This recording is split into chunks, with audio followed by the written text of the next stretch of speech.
राम नारायण द्विवेदी जी वाराणसी से। राधे हाँ राधे। आप बैठ बिराजो बिराजो, आप बिराजो महाराज, बिराजो बिराजो। परमात्म स्वरूप पूज्य महाराज जी के चरणों में सेवक का दंडवत प्रणाम। महाराज जी, स्वयं से नाम जपने की अपेक्षा क्या गुरु प्रदत्त नाम जप में ज्यादा सामर्थ्य होती? हाँ, स्वयं जो नाम जपा जाता है वो गुरु प्रदान करता है। उस नाम का फल होगा सदगुरुदेव की प्राप्ति, और सदगुरुदेव जो नाम देते हैं उससे भगवत तत्व का बोध और भगवत प्रेम प्राप्त होता है। गुरु प्रदत्त नाम की अमोघ महिमा है। जो हम बिना गुरुदेव के नाम जप करते हैं निष्फल नहीं जाएगा, कोई भी कर्म निष्फल नहीं जाता। जैसे असत क्रियाएं होती हैं, जब वो निष्फल नहीं जाता तो भगवान का नाम निष्फल कैसे हो जाएगा। पर भगवान के नाम का यही फल होगा कि भगवत नाम प्रेमी भगवत स्वरूप में स्थित सदगुरुदेव की प्राप्ति हो जाना। सदगुरुदेव की प्राप्ति का मतलब है भगवान के प्रेम राज्य में प्रवेश पाना। बिना सदगुरुदेव की कृपा के भगवत प्रेम राज्य में प्रवेश नहीं हो सकता। कल्याण की बात तो अजामिल ने अपने बालक नारायण को पुकारा तो उसका कल्याण हो गया, लेकिन भगवत प्रेम राज्य में प्रवेश पाना, परम भगवान जो कृपालु हैं उनकी श्रीअंग की सेवा का अधिकार प्राप्त होना, या उनके प्रेम रहस्य में प्रवेश पाना, ये केवल गुरुदेव की कृपा से होता है। और सच्चा भजन गुरुदेव की ही कृपा से होता है, क्योंकि भजन न होई संग बिन, और भजन बिना नहीं प्रेम। अगर प्रेमी महात्माओं का संग नहीं तो भजन का रंग नहीं होगा। तो कोई प्रेमी महात्मा हमारे गुरुदेव हो जाएं और उनके मुख से वही नाम निकले जो हम भले जप रहे थे, जब उनके श्री मुख से निकले कि अब आप अमुक नाम जप करो, वही परम सिद्धि हो जाती है, उसी से परम लाभ मिलता है। हम ऐसा शास्त्रों में भी कि जो गुरु प्रदत्त नाम है वो बीज मंत्र हो जाता है, और वो उसे उस प्रेम राज्य में प्रवेश पाने का अधिकार दिला देता है जो किसी भी तपस्या और साधना से नहीं होता। उसमें प्रधानता गुरु कृपा होती है। तो इसलिए हमारे जितने भी आचार्य परंपरा के संप्रदाय हैं उनमें एक पद्धति है कि गुरु प्रदत्त नाम और मंत्र लेकर के अपने हृदय को भगवदाकार प्रेमाकार करते हैं। तो नाम जप का फल है, मनमुखी नाम जप का फल है गुरुमुखी नाम जप में प्रवेश पा जाना। गुरुमुखी नाम जप का फल है प्रभु के प्रेम राज्य में प्रवेश पाना। भगवान की कृपा से गुरुदेव, गुरुदेव की कृपा से भगवान की कृपा का रसास्वादन। जब भगवान की कृपा होती है तब भक्तों का संग, प्रेमी जनों का, जब द्रवहि दीन दयालु राघव तो साधु संगति पाइए, और उनकी कृपा का फल होता है कि कृपा रस का रसास्वादन। प्रतिपल की कितनी कृपा, कितनी कृपा, और वो डूबता चला जाता है भगवत चिंतन करते हुए, भगवान की शरण में होते हुए प्रतिपल शरणागति होता रहता है। भगवान की शरण में होते हुए प्रतिपल भगवान को अपने प्राण न्यौछावर करके प्रतिपल न्यौछावर होता रहता है। ये गुरु कृपा से होता है। राजकुमार पाठक जी भोपाल से। राधे राधे। राधे राधे। महाराज जी, आपके चरणों में कोटि कोटि प्रणाम। महाराज जी, संतों से सुना है कि सूक्ष्म शरीर मन, बुद्धि और अहंकार से बनता है। महाराज जी, ये मन और बुद्धि स्थूल शरीर में किस प्रकार उत्पन्न होते हैं? अब जब तक ज्ञान नहीं होगा तब तक कैसे जानोगे। रचना है, रचना, ये उत्पन्न नहीं, ये रचना है। इस स्थूल शरीर को चलाने के लिए सूक्ष्म शरीर है। सूक्ष्म शरीर का प्रभाव स्वभाव कारण शरीर से है। कारण शरीर त्रिगुणात्मिका माया के द्वारा रचा हुआ, और कारण शरीर से ही प्रेरित सूक्ष्म शरीर, सूक्ष्म शरीर से क्रियान्वित स्थूल शरीर। ये पूरा सिस्टम है। इस पूरे सिस्टम को जो बाधित कर देता है वही जीवन मुक्त महापुरुष हो जाता है। किसका प्रश्न है? हाँ, वही जीवन मुक्त महापुरुष हो जाता है। स्थूल शरीर की संपूर्ण चेष्टाएं भगवान को अर्पित करना, सूक्ष्म शरीर के संपूर्ण चिंतन, संकल्प, विकल्प, स्वीकृति और मनन, निश्चय सब प्रभु के प्रति करना, और कारण शरीर स्वभाव ये बना लेना, नाम जप करना, भगवत लीला गुण श्रवण करना, तो ये भक्ति से पावन हो जाता है। और ज्ञान के द्वारा इन तीनों का त्याग करके अपने स्वरूप में स्थित होना, ये थोड़ा कठिन है। इसमें गिरने में देर नहीं लगती। भक्ति में अगर हमसे कोई त्रुटि होती है तो हमारे प्रभु का अति उदार स्वरूप है, स्वभाव है, राहत न प्रभु चित चूक किए की, करत सुरत सै बार ही की। अनंत जन्मों से हमारा शरीर राग रहा है, देहाभिमान, मैं पुरुष हूं, मैं स्त्री हूं, जब तक ये नहीं मिटता तब तक हमारा कल्याण या मोक्ष या प्रेम प्राप्ति नहीं होती है। तो हम भाव से भाव को काटते हैं, भगवत भाव से देह भाव को काटते हैं भक्ति में, ज्ञान में ब्रह्म भाव से देह भाव को काटते हैं। थोड़ा वो कठिन मार्ग है। कठिन मार्ग है कि तीनों रागों का चिंतन ही न हो, न स्थूल शरीर का राग, न सूक्ष्म शरीर का राग, न कारण शरीर का राग। अचिंत्य में स्थित होना बहुत कठिन है। अब उसी अचिंत्य को चिंतन बना करके आराधना करना ये भक्ति का लक्षण है। राम अतर्क बुद्धि मन वाणी, बुद्धि मन और वाणी से जो अतर्कनीय है वही प्रभु। जब हम नाम जप करते हैं, उनकी लीला गायन करते हैं, उनकी सेवा करते हैं, तो हमारे मन बुद्धि में आकर विराजमान हो जाते हैं। हमारी मन बुद्धि की सामर्थ्य नहीं कि वहां तक चल पाऊं। तो ये जो रचना है तीनों शरीर की, ये एक दूसरे से संबंधित है और पूरा जीवन इन तीनों के ही आधार पर चलता रहता है। ज्ञानी पुरुष निरपेक्ष और निर्लिप्त हो जाता है, भक्त आसक्त प्रभु में होकर के इनसे अनासक्त हो जाता है। अब दोनों में से जो अपना अधिकार हृदय का देखे उसके अनुसार उस मार्ग में चले। ये तीनों माया की रचना है, कारण शरीर भी, सूक्ष्म शरीर भी और स्थूल शरीर भी। स्थूल शरीर में क्रिया जागृत की, सूक्ष्म शरीर का अनुभव स्वप्न में, कारण शरीर सुषुप्ति में, और भगवत भाव की अवस्था इन तीनों से परे है। जागृत स्वप्न सुषुप्ति स्फुरत में राधा पदाब्जत छटा, जिसकी जागृत अवस्था में, स्वप्नावस्था में, सुषुप्ति अवस्था में सोवत हु रसना रटे राधा कृष्ण सुनाम, वो तीनों शरीरों से परे हो जाता है। नाम बल से, भगवत चरणारविंद की उपासना से, या फिर इस कोटि का ज्ञान हो अद्वैत निष्ठा, वो कलिकाल में बहुत कठिन है, क्योंकि उसी मार्ग से हम आए हैं। टिकने का अवलंबन नहीं है, फिसलने के पूरे चांस है, प्रायः फिसल जाते हैं और फिर माया के भोगों का बैलेंस बनाकर ज्ञान की चर्चा अपने लोग करते रहते हैं, लेकिन स्थिति ज्ञान में नहीं, ब्रह्मबोध में नहीं होती। पर भगवान की शरणागति में सबसे बड़ा सहज सुगमता है कि करो सदा तिनके रखवारी, जिम बालक राखे मातारी। इसलिए दास में जो त्रुटियां होती हैं वो स्वामी की कृपा से सहज में क्षमा होते हुए उनका शमन हो जाता है, और वो उसी परम पद का अधिकारी होता है जो कैवल्य परम पद बड़े ज्ञान से प्राप्त करना कठिन है, वही भक्ति में स्वाभाविक सहज आ जाता है। और जब प्रेम आ जाता है तो उस पद को भी स्वीकार नहीं करते। दीयमानम न गृह्णन्ति बिना मत सेवनम जना, अपने प्रीतम की सेवा के बिना और कुछ स्वीकार नहीं करता है। क्या आप कहना चाहते हैं? गुरु जी, प्रकृति से 3 गुण पैदा होते हैं। हम प्रकृति से नहीं पैदा होते, मूल ईश्वरी प्रकृति से ये त्रिगुणात्मिका प्रकृति प्रकट होती है, और त्रिगुणात्मिका प्रकृति से संपूर्ण ब्रह्मांडों की रचना है। ये गुरु जी, जब ये प्रभु ब्रह्म के चितवन से विक्षुब्ध हो जाती भौतिक प्रकृति तब पैदा होते हैं, या आप सही माने में मानो, अगर भ्रम में ना फंसो तो आप समझ पाओ, वही परमात्मा ही प्रकृति बन जाता है। एकोहम बहुश्यामा, वेद को अगर पढ़ोगे तो समझ में आ जाएगा। एकोहम बहुश्यामा, यही प्रकृति हो गई। मैं एक बहुत रूपों में हो जाऊं तो जड़ चैतन्य सब रूपों में वही हो गया।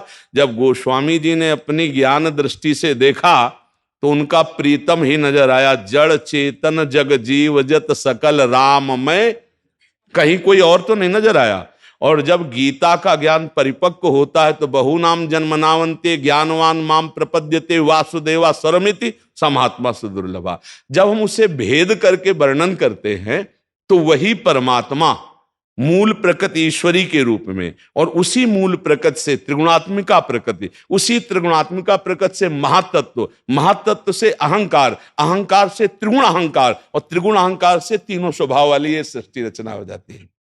मूल में जब हम उनको उल्टा ले जाते हैं तो केवल ब्रह्म ही होता है, केवल परमात्मा ही होता है, उसमें कोई अंतर नहीं। ये केवल समझाने के लिए, सवाल हल करने के लिए 2 कर दिए गए, जगत और जगदीश।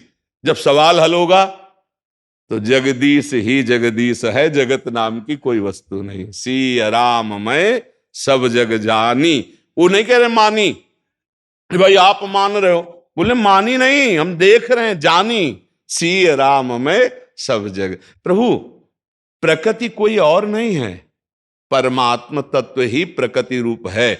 आप जब विभूतियों का वर्णन पढ़िए गीता में या श्रीमद् भागवत में, जब उद्धव जी को उपदेश कर रहे हैं तो उसमें भगवान कह रहे हैं पंचभूतमय में हूं, इंद्रियामय हूं, मनमय हूं, त्रिगुणमय हूं, बचा क्या? भाई यही जानना है। तो ये जानने के लिए जो बहुत बुद्धिमान होते हैं उनकी बुद्धि को पहले दौड़ाया जाता है, ये नहीं, ये नहीं, ये नहीं, ये नहीं, ये नहीं, भागते भागते थक जाते हैं तो बोले है क्या? बोले सर्वम खलमिदम ब्रह्म, सब कुछ वही है जिसको तुम छोड़ के भाग रहे थे, वही है, वही है। फिर वो विश्राम पायो, परम विश्राम। इसलिए हमें लगता है कि ज्यादा दौड़ भाग में ना पड़ करके नाम जप करे भगवान का और आश्रय ले ले, नहीं तो इस त्रिगुणात्मिका माया को पार करना अपने साधन बल से असंभव है। गोस्वामी तुलसीदास जी का एक पद है, बहुत जोर का पद है, जो प्राणों से भी प्रिय है।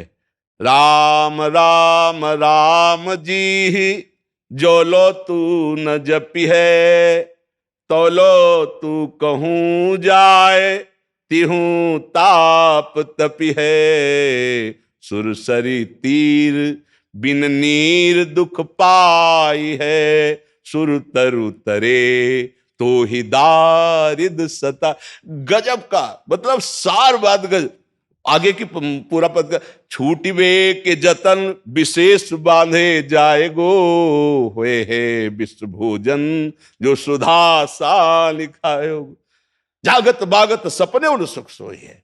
पक्की बात मान लो, गोस्वामी जी की बात पक्की मान लो। बारी मथे घृत होए बर सिकताते बर तेल, बिनु हरि भजन न बहुतरी, या सिद्धांत पेल विनिश्चितम बदामिते नान्यथा वचांस में।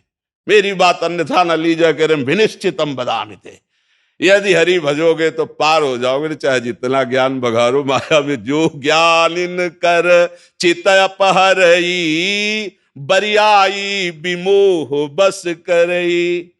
ज्ञानी नाम चेतांसी देवी भगवती हिस्सा बलादा कृष्ण मोहाय, महा माया प्रचति शिव बिरंचिका मोहई। को है बपुरा आन असजी जानी भजी, मायापति भगवान दैवी है सागुणमयी। मम माया दुरतया मामेव ये प्रपद्यन्ते, माया में ताम तरंतिते। राधा राधा राधा राधा।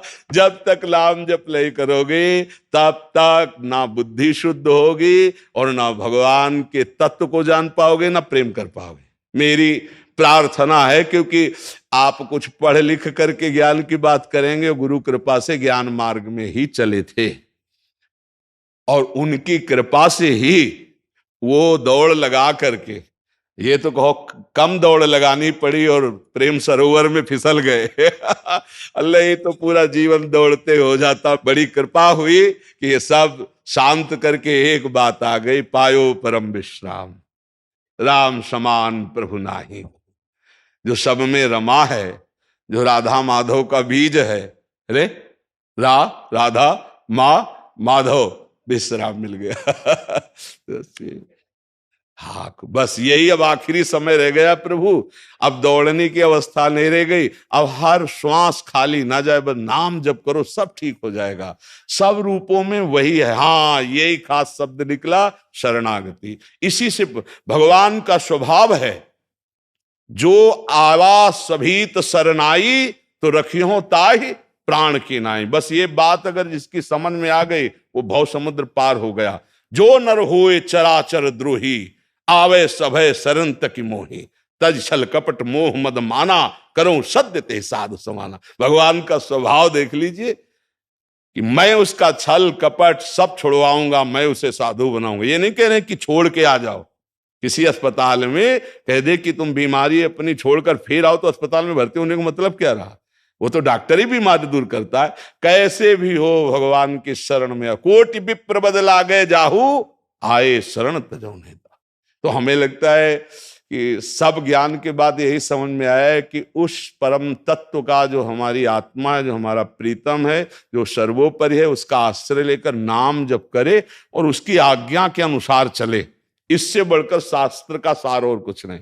भगवद आज्ञा, गुरु आज्ञा के अनुसार आचरण हो, नाम जप हो और आश्रय हृदय से प्रभु का हो, साधन का नहीं, प्रभु का हो। आश्रय प्रभु का, आचरण उनकी आज्ञा के अनुसार, और नाम जप इससे बड़ा कोई लाभ नहीं। यदि ये कर रहे हो तो आगे चल के देख लेना। कैसी भी स्थिति तुम्हारी हो, हमारे प्रभु तुम्हारी स्थिति को नहीं देखते, वो अपने स्वभाव को, अपने प्रभाव को देखते हैं। एक बार भाई जी से, हनुमान प्रसाद पोद्दार जी से श्री स्वामी अखंडानंद जी ने पूछा, बड़े प्रसन्न मुद्रा में भाई जी थे, कि महाराज आप कृपा करके कोई प्रिय बात अपनी बता दो। तो भाई जी के आंखों में आंसू आए, बोले उमा राम स्वभाव जेहि जाना, ताही भजन तजी भाव न आना। हे उमा, जिसने प्रभु का स्वभाव जान लिया वो भजन छोड़कर फिर और कुछ उसे अच्छा नहीं लगता।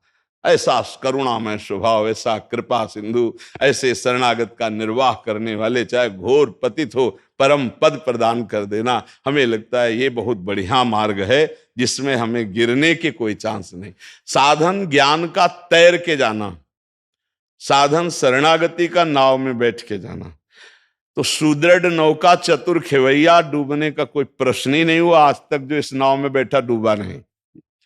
तैर के जाने में बड़े बड़े मगरमच्छ है, काम क्रोध लोभ मोह मद मत्सर, सीधा लील जाते, चबाते नहीं है, सीधा लील जाते, अर्थात परमार्थ ही गायब हो जाता है। वो वासना में जीवन और ऊपर से अपनी मर्यादा बचाने के लिए नाटक चलता रहता है। सच्ची बात है समझना, अगर भगवान का आश्रय नहीं है तो ये लीला बहुत विचित्र माया की है कि हम लोग छल कपट से जीने लगते हैं। अंदर वासनाओं का खेल चलता है और बाहर से अपनी मर्यादा बचाने के लिए हम वो दो फेस हो जाते हैं। एक होता है कैमरे वाला और एक होता है पीछे जिसको हरि देख रहे हैं। बस अगर हम हरि के सानिध्य में हैं, हरि की शरण में हैं, तो हमारे दो फेस नहीं रहने देंगे। क्योंकि प्रेम गलियत साकरिता में दो न समाये, दो नहीं रहने, छल कपट नहीं रहने देंगे, है भी तो नहीं रहने देंगे। भगवान कह रहे जो कोई भक्ति करे कपट से उसको भी अपनाऊं, साम दाम और दंड भेद से सीधे रास्ते लाऊं, नकली से बनाओ असली, झूठा खेले साचा हो। झूठे झूठे तुम बोलो कोई भाव नहीं, भगत का झूठा झूठा भाव कर लो, वो सच्ची भगत बना देंगे। भगवान ऐसे कृपाल हुए, वो पिटाई ऐसी शुरू करेंगे कि जितना भी छल कपट है सब निकल जाएगा, सच्चे महात्मा बन जाओगे। तो हमें तो एक ही रास्ता समझ में आया, भगवान का आश्रय, जो हमारी परम आत्मा है, हमारे प्राण प्रिय है, हमारे जीवन धन है, उनका खूब नाम जप किया जाए, उनके भरोसे में रहा जाए। इन साधनों का कोई विश्वास नहीं। आज हमारी बुद्धि साधन में लगी, कल भोगों में लग सकती है। इसका कोई निर्णय विश्वसनीय नहीं है। ना जानो छिनांत कवन बुद्धि घटई प्रकाशित, छुट चेतन जो अचेत तेऊ मुनि भय विश्वासित। महाप्रभु हरिवंश चंद्र जी कह रहे बुद्धि का क्या भरोसा, जो इस चैतन्य जगत से छूट करके अचैतन्य समाधि अवस्था को प्राप्त हो गए, उनको तो विक्षेप डाल दिया माया ने।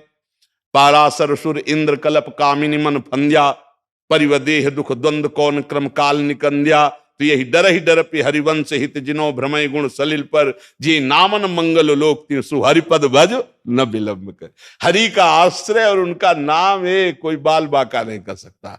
घोर पतित को भी परम पद प्रदान करने वाले कृपालु भगवान, जो जहर लगा के वक्षा स्थल पर मारने के लिए आई, उसे यशोदा मैया का पद परम पद दे दिया। ऐसे कृपाल भगवान, जो भगवान से वैर करके आए, मुनि वांछित दुर्लभ पद दे दिया। ऐसे भगवान का भजन छोड़कर और कौन सा ज्ञान धारण करे।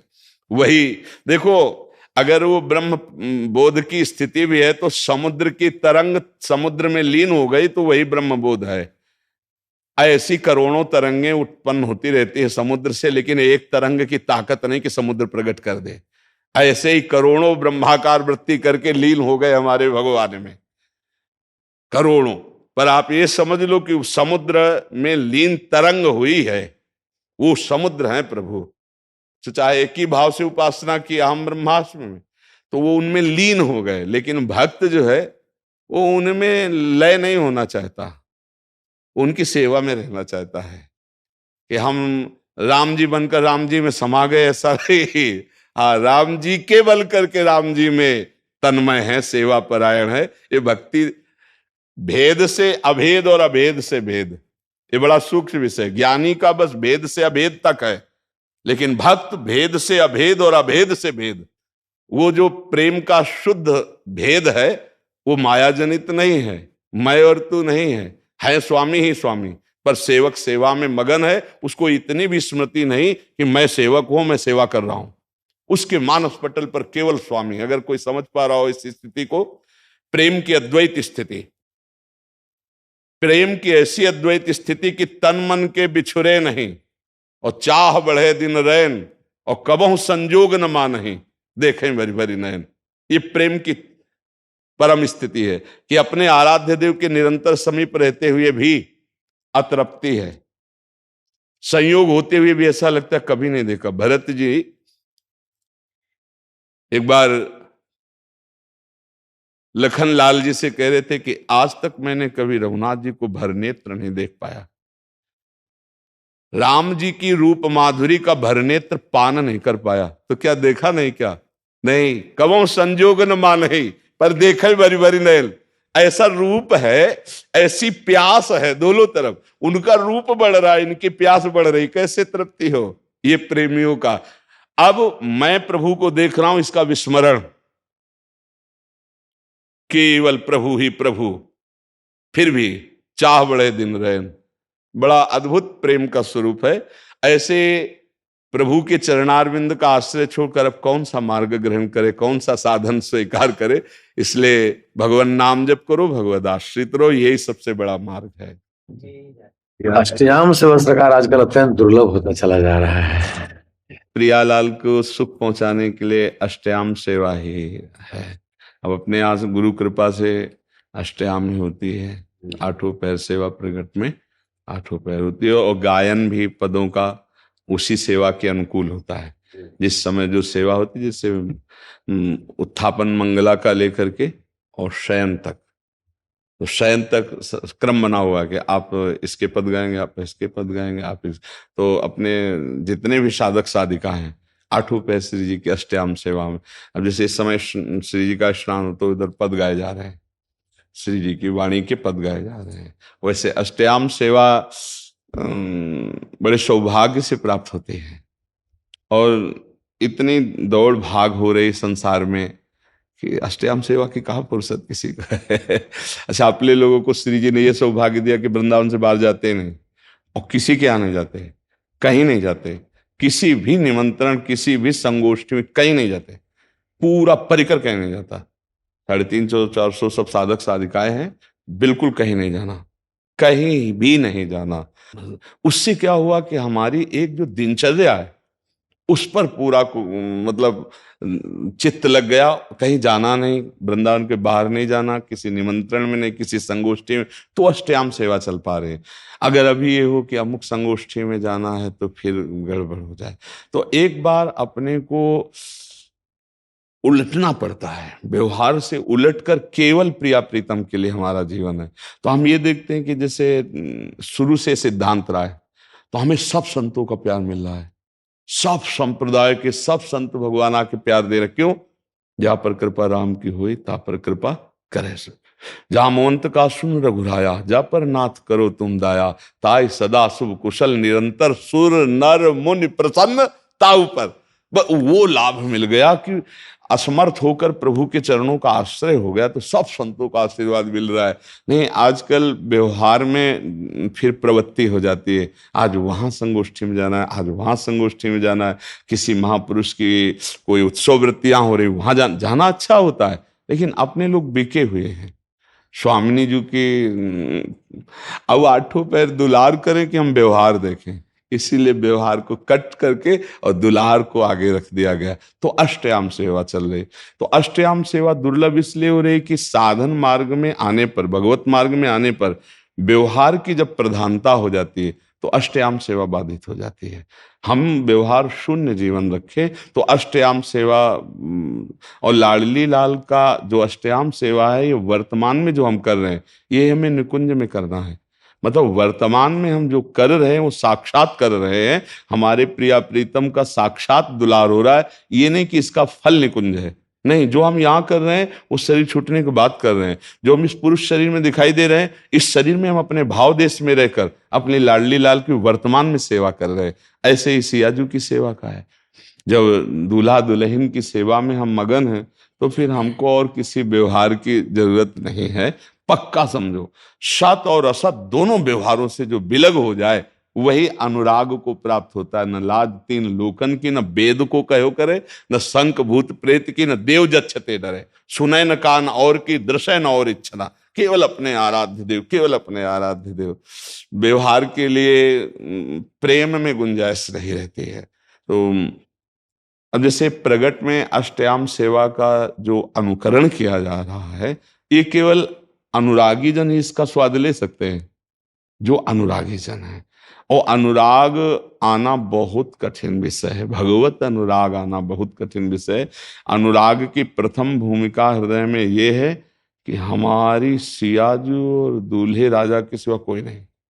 अंदर जब ये ठसक आ जाए, जैसे अपने लोगों के अंदर आती है कि दूल्हा दुल्हन प्रिया प्रीतम के सिवा हमारा कोई नहीं, अंदर से बस हमारे माई श्यामा जो को राज, बस ये जोरी अविचल वृंदावन नाही नान सुकाज, ये अंतर की वृत्ति, अंतर की वृत्ति में बस घसीट जाए अपने सियाजू अपने पियाजू में, हमें अन्य कोई स्मृति न रहे, अन्य कोई याद न रहे, तो उसको एक सिद्धि प्राप्त होती है।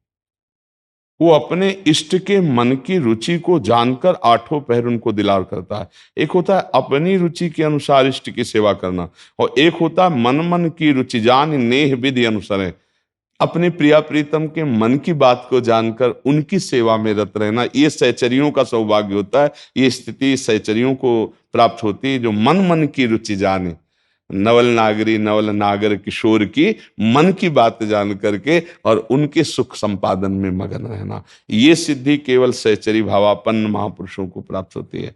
तो अपने लोगों को ये स्त्री पुरुष शरीर ढांचे हैं, ये हमारा स्वरूप नहीं है। हम सियाजू या प्रियाजू की नित्य सहचरी हैं, और नित्य सहचरी प्रियाजू के बल से लालजू को दुलार करते हुए प्रियाजू को सुख पहुंचाती रहती है। हमारे भाव ये होते हैं कि तद्भावोत्सव होता है परम भवत में तत्प्राणनाथे रति, आपके सुख के लिए आपके प्राणनाथ में मेरी रति हो। तो आपके प्राणनाथ कौन? मेरे प्राणनाथ से श्यामा शपथ करो तृण छे, मैं गोरे चरणारविंद की दासी हूं, शपथ पूर्वक कहती हूं। तो लालजू कौन है? मेरे प्राणनाथ के प्राणनाथ है, तो उनसे प्रीति क्यों चाहे? इससे मेरे प्राणनाथ प्रसन्न होंगे श्यामा जी। बस ये आंतरिक तो आपको चर्चा करें, ये चर्चा प्रश्नोत्तरों में ले होती, ये आंतरिक बात है कि अपनी प्रियाजू की मैं हूं पूरी। प्रियाजू के इशारे से अगर जरूरत पड़े तो लालजू को रोक दूंगी, प्रियाजू की आज्ञा हो जाए महाराज को रोक दूंगी, उनकी आज्ञा की विला नहीं। हमारी ठसक, हमारी विजय, हमारी जो महिमा वो गोरे चरणारविंद, वही हमारी श्री राधा जो चरण निवास, हमारी स्थिति राधा चरणारविंद में है। उनके तलवे ही हमारे परम सुख का संविधान है। और प्रीतम का जो सुख है वो प्यारी जू के लिए है, प्यारी जू का जो सुख है वो प्रीतम है, इसलिए प्यारी जू से भी बढ़कर प्रीतम प्यारे हैं। पर आज्ञा प्यारी जू की, प्यारी जू के बल से ही हम प्रीतम को दुलार करते हैं। ये हमारे यहाँ जो वृंदावन रस पद्धति है, जिस भाव से हम युगल को लाड़ लड़ाते, ये हमारे यहाँ कि पहले हम स्वामिनी के इशारे को देखते हैं। हमारी स्वामिनी का इशारा इस समय क्या है? अगर स्वामिनी का इशारा हो जाए तो महाराज को रोक दें। स्वामिनी का इशारा, ये तभी अपने लोगों को जो सुख का विषय आता है कि यस्यास्ते बत किंकरीषु बहुशस् चाटोनि वृंदाटवी कंदर्पा कुरते तवे किमपि प्रेप्सु प्रसादोत्सवम। हमारी श्री जी की सखियों की चाटुकारिता करते हैं, हाथ जोड़ते हैं, क्या बोले? श्री जी की सेवा कृपा प्रसाद के लिए। आज बेणी गूंथने का मुझे सौभाग्य दीजिए, लालजू महाराज कहते हैं आज श्री जी का मुख श्रृंगार करने का मुझे, तो सखियां कहती ये तो मेरी सेवा है, नहीं आज मुझे दे दीजिए। वो सेवा, ये महाबल, जो सखियों को सुख मिला, ये महाबल का सुख मिला। हमें लगता है कि ऐसे ही सिया जी की भी उपासना में भाव होगा। जी जी जी जी जी जी, क्योंकि सहचरी की उपासना का स्वरूप हमें ऐसा लगता है, पूर्वाचार्यों का एक ही स्वरूप है सरकार। हाँ, क्योंकि जब तक सियाजू के चरणों की ठसक नहीं होगी तो प्रीतम को रिझाने की योग्यता नहीं आएगी। वैसे भी दासत्व के भाव में भी गोस्वामी तुलसीदास जी कह रहे हैं, जनक श्रुता जग जनन जान की, अतिशय प्रिय करुणा निधान की, ताके जुगपद कमल मनाऊं तासु कृपा निर्मल मति पाऊं। क्योंकि प्रीतम को जो निर्मलता पसंद है वो प्यारी जू की ही कृपा से प्राप्त होती है। प्यारी जू सियाजू की कृपा से ही वो हमारे अंदर भाव आएंगे, वो वृत्ति आएगी जिससे हम प्रीतम को रिझा पाएंगे। प्रीतम को सुख पहुंचाना, सुख सब कोई चाहता है प्रीतम से, लेकिन प्रीतम को सुख पहुंचाना ये तो मति केवल जानकी जी की कृपा से आएगी, सियाजू की कृपा से आएगी। जैसे हमारे यहाँ ये मति प्रियाजू की कृपा से आएगी। अब ये आंतरिक वार्ता है, ये आंतरिक रहस्य है। प्रगट में तो महाराज का जस है, प्रगट में तो महाराज का वैभव है, वेद पुराण शास्त्र सब उन्हीं की जय कर रहे हैं। और जब महल में आते हैं तो दासियां देखते हैं कि महारानी का वैभव क्या है। महारानी का वैभव बाहर नहीं जानता कोई, राज दरबार वाला नहीं जानता, वो तो महल का जानता है। तो जो सखियां वो महल की टहल करने वाली हैं, उनको पता है कि जिनकी भ्रकुटी विलास सृष्टि लय हुई वो महाराज हमारी प्रियाजू की भ्रकुटी को ताकते रहते हैं, उनकी रुख देखते रहते हैं। ये एकांतिक प्रेम है। तो इसी एकांतिक प्रेम में हम वृंदावनवासी जन गुरु प्रताप से चरण रज का सेवन करते हैं। तो हमें लगता है कि जो जनकपुर की भावना है, मिथिला की जो भावना है, ऐसा कहिए तो भिन्न भिन्न है, कहिए तो भिन्न। हाँ। अंकित जी दिल्ली से। राधा राधे राधे महाराज जी, आपके चरणों में कोटि कोटि प्रणाम। महाराज जी, अधिकतर प्रश्नों के उत्तर आपके श्रीमुख से एकांतिक वार्तालाप और सत्संग से मिल जाते हैं। महाराज जी, मेरा एक प्रश्न है, क्या काम क्रोध लोभ मोह ईर्ष्या आदि विकार से हमारा भजन खर्च होता है? यदि हाँ तो अपने भजन को किस प्रकार इससे बचाए? हाँ, यही तो भजन के ठग हैं। ये भजन करने नहीं देते। अगर कहीं कृपावशात साधु संग वशात हो जाए तो बचने नहीं देते। अगर बच जाए तो सबसे बड़ा शत्रु अहंकार है, वो पचने नहीं देता। इसलिए भगवत प्राप्ति कठिन मानी गई है। अगर भजन कर ले, करके बचा ले, बचा के पचा ले, तो भगवत प्राप्त महात्मा हो जाता है। तो काम क्रोध लोभ मोह मद मत्सर ये 6 विकार विशेष जीवों को ठगते हैं। पूरा जीवन का जीवन इसी में लगाए रहते हैं। ये 6 विकार जीत जाए सो महात्मा। अब इनसे कैसे जीते? मूल में बात देखनी, काम है। सबसे पहला शत्रु काम है, और तो सब अधीन हो ही जाएंगे। एक अधीन हो जाए, कामना, काम कामना वासना मन त्यति कर दूर। अब ये काम हमारा सबसे बड़ा शत्रु है, परमार्थ मार्ग में और स्वार्थ में भी। आज जो जेलें भरी हुई हैं इसी काम से भरी हुई हैं। काम ने कामना करवाई, कामना की पूर्ति में लोभ बढ़ा और अपूर्ति में क्रोध आया। कामा संजायते क्रोधा, क्रोधा स्मृति विभ्रमा, स्मृति भ्रंशात बुद्धिनाशो, बुद्धिनाशात प्रणश्यति। जहां बुद्धि का नाश हुआ तो सर्वनाश हो जाता है। वो हिंसा कर देगा, जेल जाएगा। लोभ बढ़ा, वो दूसरी जगह हाथ डालेगा, फंस गया। क्योंकि लोभ से भी मूढ़ता आती है और काम से भी मूढ़ता आती है। काम क्रोध को प्रकट करता है और लोभ को भी प्रकट करता है। पूर्ति में लोभ बढ़ता है, बाधा पड़ने पर क्रोध बढ़ता है। तो काम महापापमा महाशना, बहुत खाने वाला, बहुत पाप करा देने वाला, कभी ना घाने वाला, ऐसा शत्रु है। जैसे हमारे अंदर कामना है कि मैं भोग लूं तो ऐसा लगता है तृप्ति हो जाएगी, शांति हो जाएगी। लेकिन भगवान कहते हैं नहीं, त्यागात शांति अनंतरम। उस वृत्ति का त्याग कर दो जो आई है, नहीं तो तुम्हें वो नष्ट कर देगी। ये जो उपासक हैं उनका ये नित्य दुश्मन तो है ही है। जो संसार में उनका भी दुश्मन, पर वो इसे मित्र मानते हैं। इसके बिना चलेगा नहीं, उनको ऐसा लगता है। पर उपासक के लिए तो नित्य बैरी है। तो हमें दुश्मन का पता चला, काम मुखिया है, काम संपूर्ण दोषों में काम। अब ये रहता कहाँ है? दुश्मन का ठिकाना पता होना चाहिए। तो ऐसे देखा जाए तो लगेगा कि इंद्रियों में रहता है, ज्ञान इंद्रियों में। क्योंकि आंख ने रूप देखा तो कामना उत्पन्न हो गई। आंख ने रसेंद्री का विषय भोजन देखा स्वादिष्ट तो कामना, घ्राणेंद्रिय ने सूंघा तो कामना पैदा हो गई, श्रवणेंद्रिय ने वचन सुना तो कामना पैदा हो गई। तो काम कहाँ रहता है? तो लगेगा इंद्रियों में, इंद्रियों में नहीं रहता।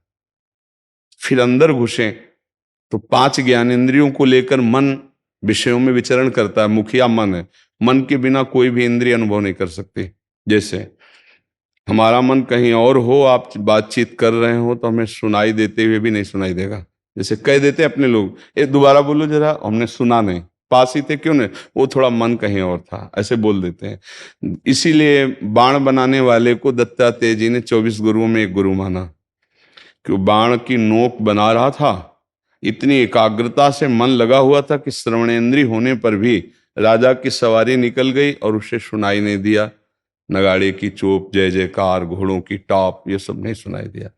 तो उसे गुरु माना कि साधक को इतना एकाग्र होना चाहिए कि श्रवणेंद्रिय जिस लक्ष्य में मन लगा वहीं लगी रहनी चाहिए। तो इन इंद्रियों में काम स्थायी नहीं रहता। मुखिया मन है, उसमें काम लगता है कि मन में काम है, तो मन में भी काम का निवास स्थान नहीं है। ये आप इसे मान सकते हो कि इनके द्वारा देखा गया, इनके द्वारा संकल्प बना, लेकिन मुख्य जो काम का वास है वो अहम में है, अंतःकरण धर्म में। जो अंतःकरण धर्म है उसमें 4 हैं। वृत्ति के कारण 4 कहते हैं, वैसे उसे संपूर्णतया हृदय कहते हैं, एक हृदय है। वृत्तियों के कारण 4 चतुष्टय अंतःकरण कहते हैं। निश्चय करने के कारण बुद्धि, संकल्प विकल्प करने के कारण मन, और चिंतन करने के कारण चित्त, और क्रिया को स्वीकार करना कर्ता, और भोगों का भोक्ता स्वीकार करना, ये अंतःकरण धर्म का अहम, वही काम का मेन निवास स्थान है। मैं पुरुष हूं, मैं स्त्री हूं, मैं विद्वान हूं, मैं कर सकता हूं, मैं भोग सकता हूं, मैंने किया, मैंने ये भोगा, वही काम बैठता है। मन, बुद्धि, इंद्रियां, ये सब अहम के अधीन है। बुद्धि वही निश्चय करेगी जैसा हम चाहेंगे, उसके विपरीत नहीं होगी। अब हम अपने को आत्मस्वरूप न मानकर अंतःकरण धर्म से युक्त होकर अपने को पुरुष मान लिए, ये गलती हो गई है। ये माया से भ्रम हो गया। ये इंद्रियां, ये मन प्रकृति के हैं, प्रकृति में आकर्षित हो रहे हैं। मना खष्टान इंद्रियाणि प्रकृति स्थान कर सकती। और आप ममैवांशो जीवलोके जीवभूता सनातना, आप सनातन भगवान के सनातन अंश हैं। आपके हृदय में ये जो अहम स्थित हो गया है कि मैं पुरुष हूं, यही कर्ता भोक्ता भाव, इसी में काम रहता है। अब पता चला अहम रूपी महल में काम रहता है, सारे दोष यही रहते हैं अहम में। अहम गलित हो जाए, अर्थात ये अहम की बिल्डिंग गिर जाए तो हर चोर भाग जाएगा। तो इसके 2 भाव हैं गिराने के, एक ज्ञान योग के द्वारा और एक भक्ति योग के द्वारा। भक्ति योग में अहम को गुरुदेव के चरणों में समर्पित कर देते हैं, आराध्य देव के चरणों में समर्पित कर देते हैं। अब जो ये कहें करें हम सोई, आयस लिए चले निज दासी, मन क्रम वचन त्रिशुद्ध सकल मत, हम श्रीहित हरिवंश उपासी। मेरे गुरुदेव जो आदेश करके साधना व्यवहार बताया, उसके अनुसार मैं चलूंगा। मैं गुरुदेव के चरणों का बिका हुआ दास हूं, कृतो हम। ये भक्ति और ज्ञान गुरुदेव के चरणों की उपासना से प्रकट हुए विवेक की तीखी धार से स्थूल सूक्ष्म कारण तीनों शरीरों से जो मैं रहित हूं, उसका जब शुद्ध मैं का, जिसके आगे कोई उपाधि नहीं, शायद आप समझ पाए ना, कोई उपाधि नहीं है। जितनी भी उपाधियां, जितने भी पद हैं, जितनी भी स्वीकृति, वो सब प्राकृतिक है। मैं विद्वान हूं, मैं धनवान हूं, मैं ज्ञानी हूं, मैं अमुक हूं, मैं अमुक हूं। जहां मैं के साथ कुछ लगता है वो माया होती है। शुद्ध मैं में माया का प्रवेश, वो मेरा स्वरूप है। इस मय में अहम जनित दोष, काम, क्रोध आदि लोग प्रवेश नहीं कर सकते। और या तो ज्ञान के द्वारा ज्ञान का प्राप्त करना बहुत कठिन है। सहज सरल और वैसे ज्ञान हो जाएगा, वह भगवान की भक्ति, गुरुदेव की भक्ति। इष्ट देव के चरणारविंद में प्रीति बिना इष्ट देव के प्रेम में डूबे हुए महापुरुष के नहीं होती। अगर भगवत प्रेमी महात्मा ना मिले तो कोई भगवत प्रेम प्राप्त ही नहीं कर सकता। आप वृंदावन आए हैं, आपको अमुक अमुक जगह दर्शन करना, बिना गाइड के कर पाओगे क्या दर्शन? किसी न किसी से गाइड पूछना ही पड़ेगा कि भाई आप हमें बता सकते हैं रंगनाथ जी किधर जाना है, आप हमें बता सकते हैं निधिवन किधर? तो जो जानता है वही तो आपको बता पाएगा। तो भगवान के रहस्य को भगवान के भक्त जन, प्रेमी जन जानते हैं। तो जब हमें भगवत प्रेमी महात्माओं का संग मिला तो मुझे अनुभव हो जाना चाहिए कि हमारे ऊपर हरि की बहुत कृपा है। अब हम अपने अहम को उनकी आज्ञा में समर्पित कर दें। अहम समर्पित हुआ कि पूरा ठीक हो जाएगा। जैसे ट्रैक्टर और टाली का संबंध करने वाला होता है ना बीच में, तो ऐसे ही प्रकृति का और हमारा जो गठबंधन हो गया, यद्यपि मिथ्या है, हुआ ही नहीं, पर जो अनुभव हो रहा है वो अहंकार। संस्कृति मूल शूल प्रदनाना सकल शोक दायक अभिमाना, ये अहम देहाभिमान, मैं स्त्री, मैं पुरुष, मैं विद्यारूप महत्व कुल धन जौवन अभिमान, ये हमें फंसा लिए, इसी में विकार रहते हैं। तो अहम भक्ति से गलित हो जाए या ज्ञान के द्वारा त्याग दिया जाए, तभी निर्विकार हुआ जा सकता है, दूसरा कोई उपाय नहीं। ये दान पुण्य तीर्थ स्नान इनसे नहीं दूर होने, प्रवचन सुनना प्रवचन करना इससे दूर नहीं होता, नहीं, ये होता है गुरुजनों की चरणों की उपासना से।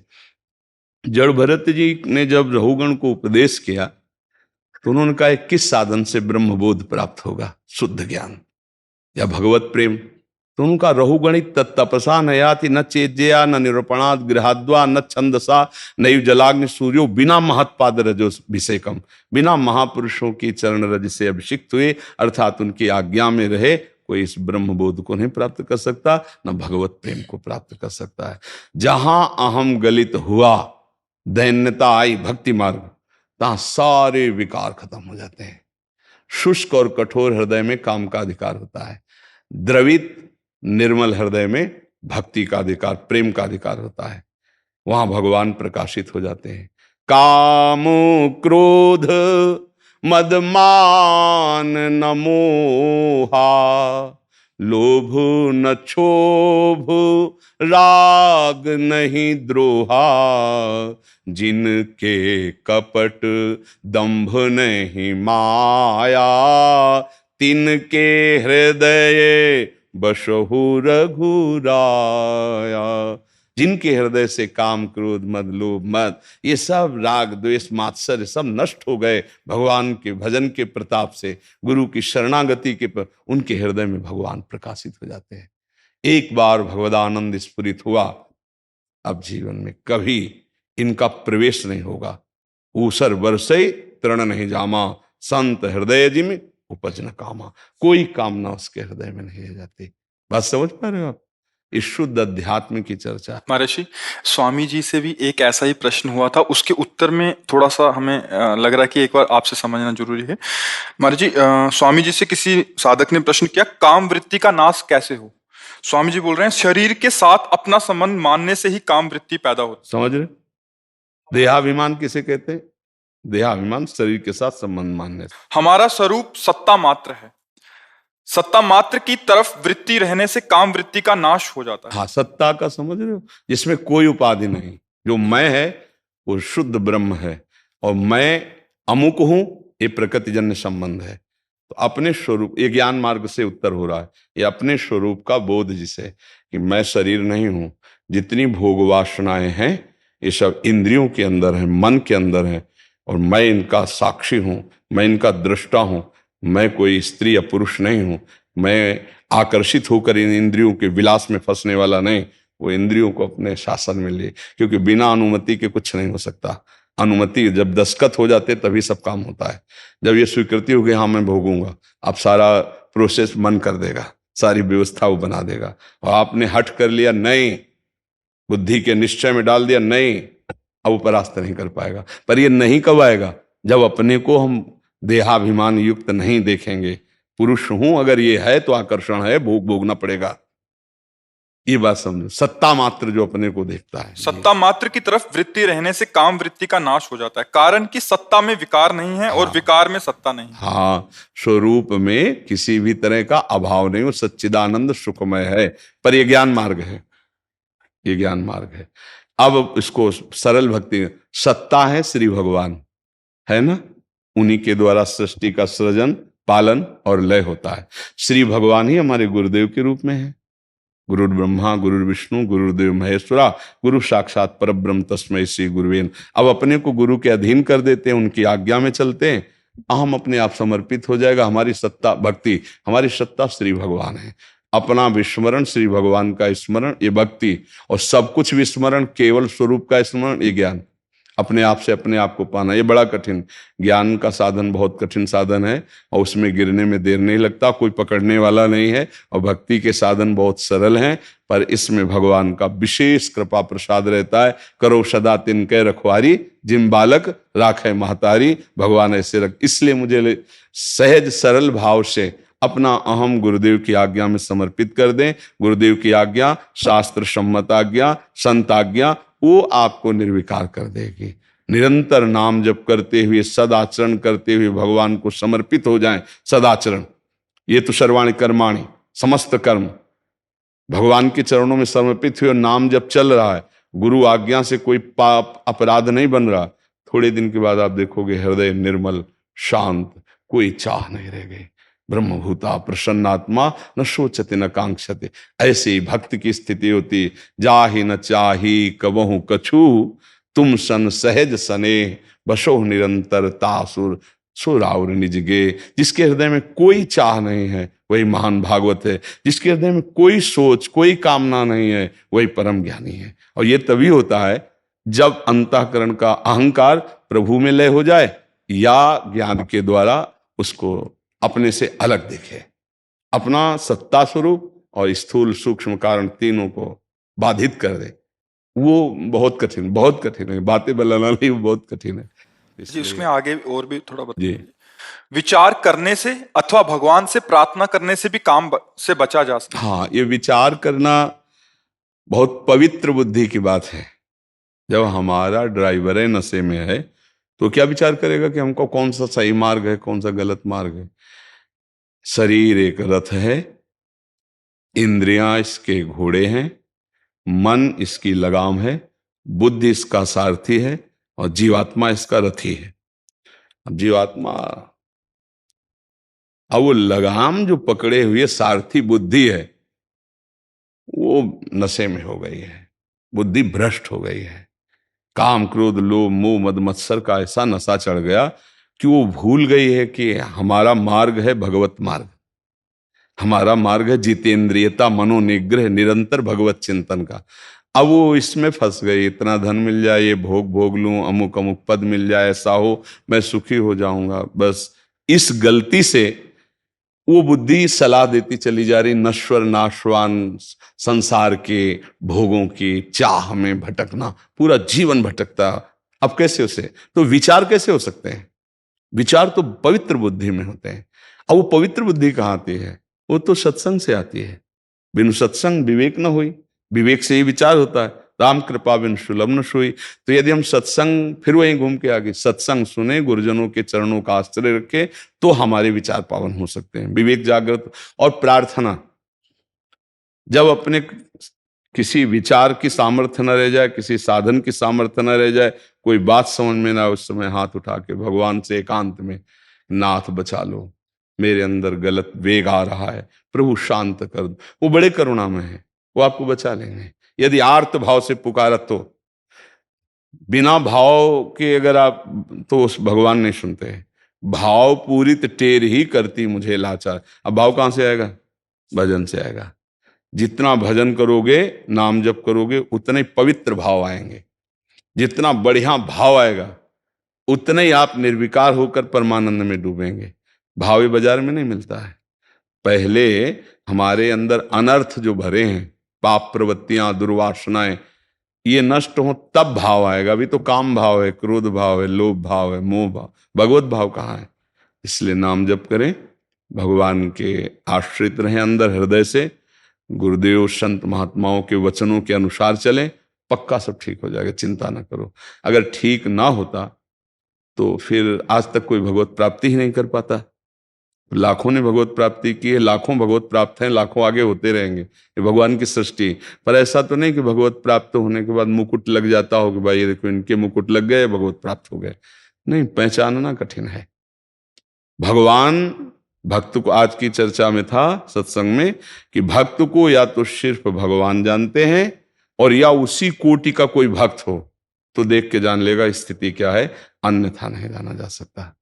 तो भगवान से हम प्रार्थना करें कि हमें ऐसे संतों का संग मिले, हमें ऐसा वातावरण मिले जिससे हम निष्कामता की तरफ आगे बढ़ें। दर्शन संभाषण, आहार विहार, संग, इसका बहुत बड़ा प्रभाव होता है। जैसे हम ऐसे दृश्य देखें जिनमें विलासिता है, काम भाव बढ़ाने वाली, ऐसी हम बातें सुने, ऐसे हम लोगों का संग करें, तो फिर साधना करते हुए भी वो निष्काम नहीं हो पाएगा, वो काम विजयी नहीं हो पाएगा। इन पर जरूर ध्यान देना है कि हमको ऐसे इंद्रियों से दृश्य नहीं देखने गंदे, ऐसी गंदी बात नहीं सुननी, ऐसा गंदा भोजन नहीं करना जो हमको बार बार गलत प्रेरणाओं में ले जाए। भोजन का प्रभाव होता है, जैसे जो मदिरा पीते हैं, मांस खाते हैं, तो वो फिर व्यभिचार भी करेंगे, वो फिर गंदे चिंतन में रहेंगे, क्योंकि वो गंदा आहार उनको गंदा चिंतन ही कराएगा।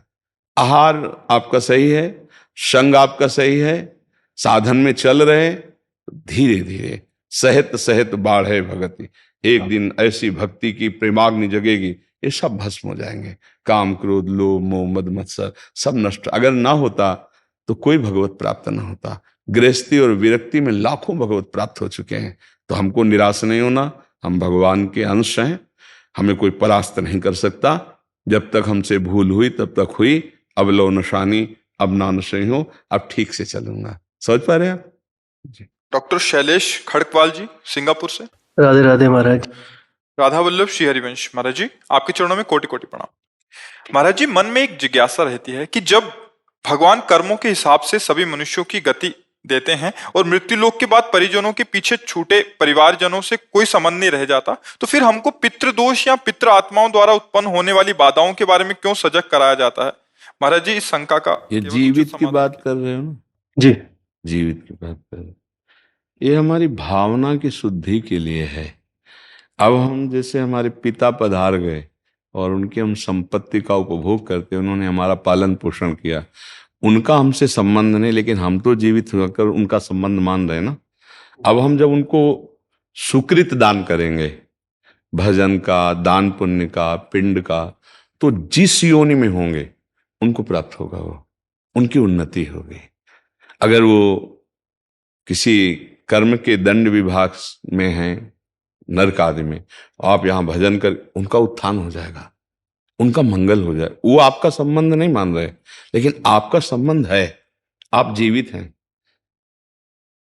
आपका स्थूल शरीर जब पड़ा होता है सैया में और आप स्वप्न देख रहे होते हैं, तो आपका स्थूल जगत और स्थूल शरीर से कोई मतलब नहीं होता, लेकिन मतलब है, जगने वाले को स्थूल से मतलब होगा ना। ऐसे ही जब शरीर छूटता है तो इस स्थूल जगत का उसका संबंध विस्मृत हो जाता है, लेकिन आपका जागृत है तो आप उसका कल्याण कर सकते हैं, क्योंकि वो आपका पिता रहा है। उसको पता नहीं है, उस समय उसको ज्ञान नहीं है, लेकिन आपको पता है, तो आप उसका मंगल कर सकते हैं भजन के द्वारा, तीर्थयाटन के द्वारा, पिंडदान के द्वारा। अगर आप नहीं करते हैं तो आपका कर्तव्यहीनता होगी, क्योंकि आपका कर्तव्य बनता है। उन्होंने आपके लिए जो भी किया, अब वो चले गए, उनका कर्तव्य खत्म हो गया आपके प्रति, अब आपका कर्तव्य उनके प्रति है, क्योंकि वो आपका पिता का संबंध था। अब उनका मंगल होना चाहिए। तो हम अगर पिता की संपत्ति नहीं तो हम संपत्ति कमाएं, उनके लिए दान करें, वो दान उनको समर्पित करें, तो वो जहां भी होंगे उन्नति प्राप्त हो जाएगी, उनको उत्थान हो जाएगा, उनका स्थिति से उत्थान हो जाएगा, मंगल होने। मानो किसी मनुष्य शरीर में गए, अब उनको जो दंड मिलने हैं, उनको जो प्रारब्ध रचना हुई, और आपने भजन बल दे दिया, तो सब रुक जाएगा, उनका जीवन मंगलमय हो जाएगा। इसलिए प्रथा बनाई गई कि उनका अधूरा कार्य आप पूरा कर सकते हैं, उनको भगवत प्राप्ति करा सकते हैं। आप जब भजन करके भगवत प्राप्त होंगे, संकल्प करेंगे, तो बोले 21 पीढ़ियां तर जाती हैं, 14 आगे की और 7 पीढ़ी की, तो वो तो पिता है, उनको तो परम पद मिल ही जाएगा। उनको स्मृति नहीं है, आपको स्मृति है। अगर समझा जाए कि स्मृति क्यों नहीं रहती, तो जैसे आप स्वप्न में होते हैं तो आपको जागृत शरीर की स्मृति नहीं रहती कि वस्तुतः मेरे शरीर को सुंदर सैया पर सुलाया गया है, मैं एक स्वप्न देख रहा हूं, ऐसा बोध नहीं होता। स्वप्न सत्य होता है और ये स्थूल शरीर का विस्मरण होता है। समझ रहे ना? ऐसे ही वो जिस लोक में गए हैं तो आपका विस्मरण हो चुका है, आपका कोई संबंध उनकी स्मृति में नहीं है।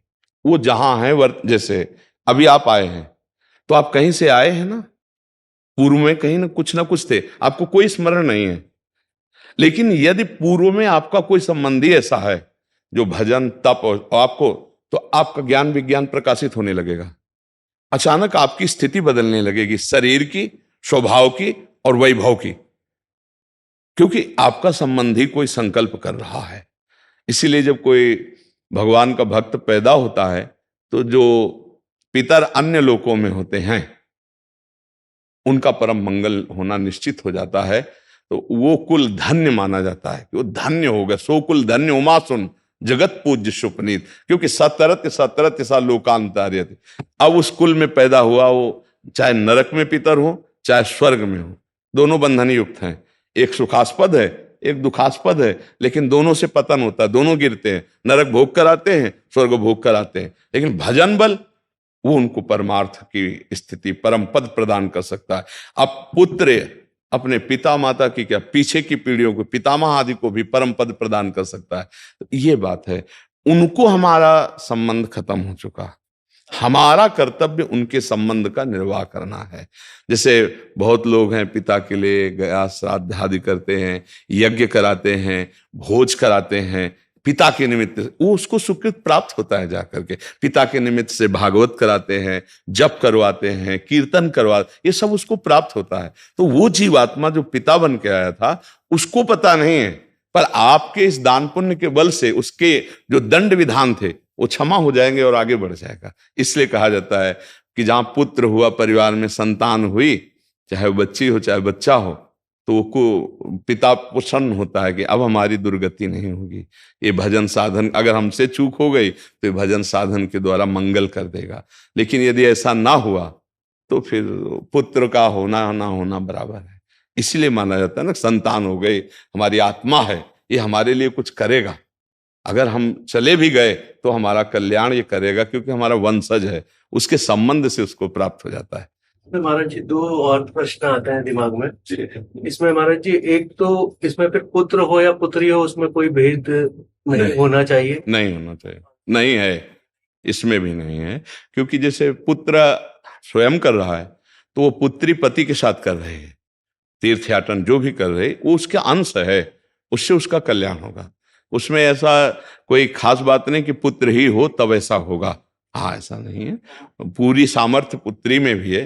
कितने ऐसे कुल हुए जिनको दोनों कुलों को पावन कर दिया, पिता पक्ष को और ससुर पक्ष को, दोनों पक्षों को पावन किया। तो उसमें ऐसा शास्त्रों में कोई विशेषता ये नहीं कि पुरुष ही होना चाहिए, बल्कि बड़ा रोल है। हाँ बिल्कुल बिल्कुल बिल्कुल, इस बात में कोई संशय नहीं। और दूसरा प्रश्न महाराज जी, जैसे जीवात्मा मतलब जब आत्मा मतलब अपना स्थूल शरीर को छोड़कर चली गई तो उसके बाद नरक गति और स्वर्ग गति और फिर मृत्यु लोक में भी दोबारा आ सकती है भोगने के लिए। तो फिर अगर किसी वो दूसरे स्थूल शरीर में चले गई तो उस समय पे भी यही संबंध रहता है, पितृ वाला ही, जैसे कि अगर आप बोल रहे हैं अभी बताया ना कि अगर वो किसी मनुष्य शरीर में गया है तो उसकी उन्नति होने लगेगी, उसकी बाधाओं का नाश होने लगेगा आपके संबंध से, उसको पता नहीं है। जैसे हम किसी के नाम पैसा ट्रांसफर करें और अपना परिचय हम ना दें और वहां तक पैसा पहुंच जाए तो धनी तो हो ही जाएगा ना। तो उसको पता नहीं, लेकिन आपको तो पता है ना कि मेरा जनक है, मेरा पिता है, अब जहां भी होगा उसको सुख पहुंचेगा, वो किसी भी योनि में हो। अगर मनुष्य योनि में है तब तो कहना क्या है, पर पता नहीं किस योनि में हो, पर उसकी उन्नति हो जाएगी, उसका परमार्थ पुष्ट होने लगेगा। उस जैसे कुत्ता है, एक कुत्ता है गलियों में मारा घूमता है, एक है गाड़ी में सुख पूर्वक घूमता है, और एक है भक्तों के पास भी रहता है, भक्त परिवार है, नाम कीर्तन कर रहे हैं, मतलब एक है धाम में वास करता है।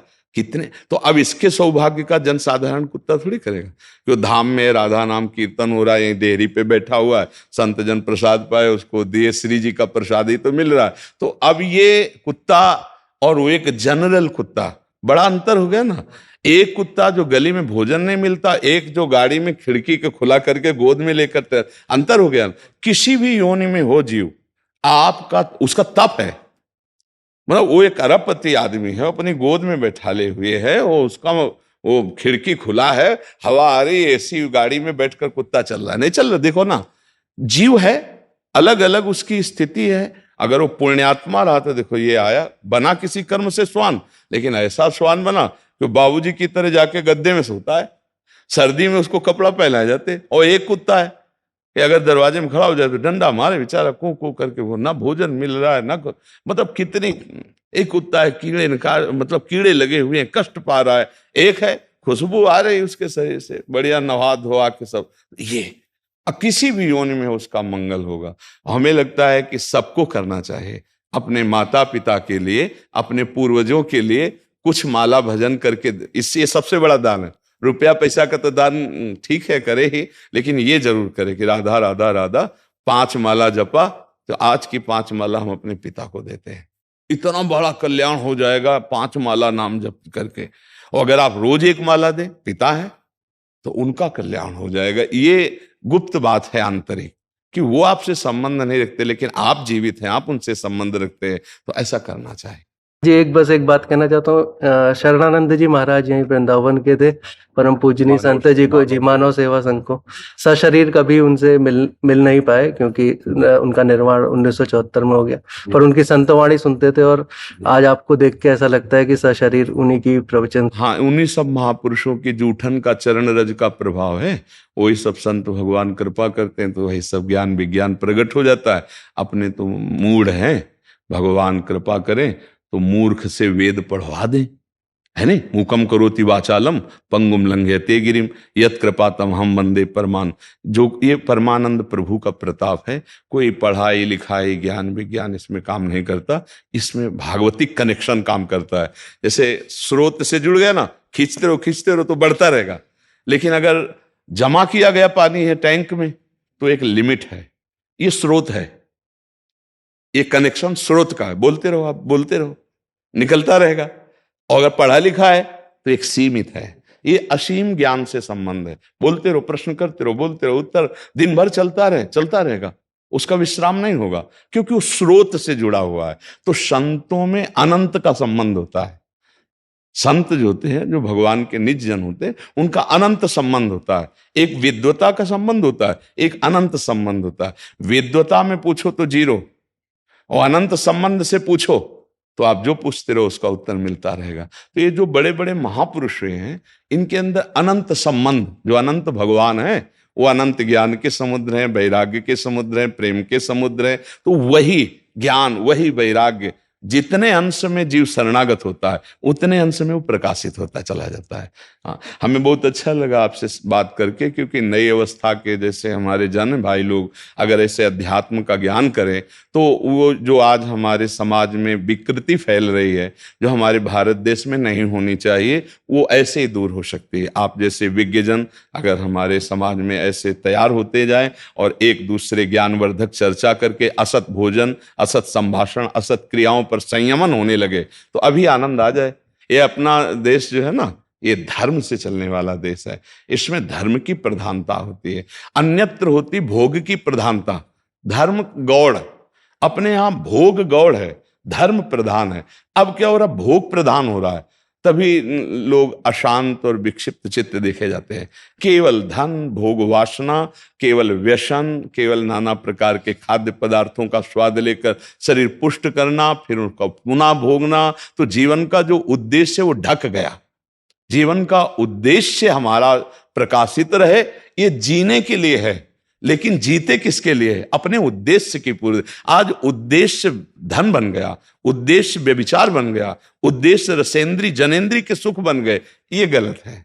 यहां इससे पापाचरण की वृद्धि होती है और इससे अशांति, डिप्रेशन, चिंता, शोक, भय, ये सब होता है। तो अगर आप जैसे विज्ञजन तैयार होते जाएं और अध्यात्म में प्रवेश करते जाएं तो बहुत सा समाज सुधरेगा। जैसे आप सुगंध लगाए हो ना, तो बिना प्रयास के सुगंध सबको मिल रही, दुर्गंध लगा लो तो ऐसे परमाणु होते हैं शरीर के, भागवतिक और व्यभिचारिक। अगर गंदे आचरण आप करेंगे तो जहां बैठेंगे आसपास का माहौल गंदा हो जाएगा, और आप अच्छे आचरण वाले हैं तो आसपास का माहौल आपका अच्छा हो जाएगा। ऐसे एक एक मोहल्ले में अगर एक एक जन होने लगे तो पूरा नगर पवित्र होने लगेगा। अगर हमारे देश में ऐसे सब बंद हो जाए तो अभी आनंद की अनुभूति होने लगे। जो लाखों करोड़ों अरबों रुपया शराब में खर्चा हो रहा है, वही अपने परिवार में खर्चा करें। सोचो, एक पिता 200 की शराब पी के आ रहा है और एक पिता 200 की हरी सब्जी और थोड़ा मीठा लेके घर में आ रहा है, कितना फर्क पड़ेगा? है ना। तो आज हम गलत आचरणों की तरफ बढ़ते चले जा रहे हैं। तो आप सब प्रयासरत रहें, अपने को भी परम पावन करें और अपने आसपास मित्र सगे संबंधी जितनी अपनी पहुंच है, दीपक दीपक जैसा प्रकाश करेगा, हाइलोजल हाइलोजल, सूर्य सूर्य जैसा। पर हमको अगर दीपक जैसा प्रकाश दिया तो हम प्रयास करेंगे। हम एक दीपक से 1 करोड़ दीपक जला देंगे तो हमारे दीपक में कोई अंतर नहीं पड़ेगा। तो हमको ऐसे प्रयास करना है। महाराज जी शरणानंद जी कहते थे कि एक चौकीदार का जो कर्म की गति है और एक प्राइम मिनिस्टर की कर्म की गति है, अगर दोनों अपने काम को एक साथ कर रहे हैं तो बराबर है, बराबर मिले। बिल्कुल बिल्कुल। ऐसे हम कई बार कहा, एक विरक्त महापुरुष को जो सदगति मिलती है वही एक गृहस्थ को मिलती है, क्योंकि विरक्त अपने आचरण में चले, गृहस्थ अपने आचरण में चले, पर दोनों भगवान का भजन करें। जी।